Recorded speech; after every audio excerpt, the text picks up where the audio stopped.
magistraturaya, dövlət qulluğuna hazırlaşanlar üçün, yuxarı sinif şagirdləri, ali məktəb tələbələri üçün nəzərdə tutulan belə bir məntiq testinin həllinə çalışaq.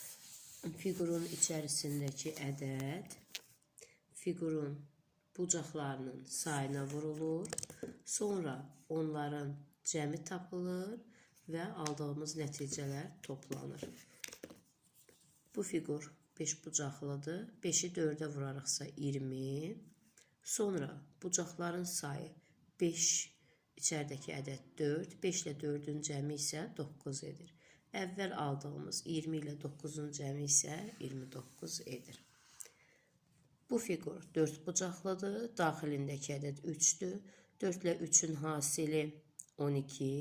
4 ilə 3-ün cəmi isə 7 edir. 12 ilə 7-nin cəmi isə 19-dur.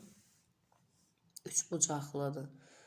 3-ü 9-a vururuq, 27. 3 ilə 9-un cəmi isə 12-dir. 27 ilə 12 isə 39 edir.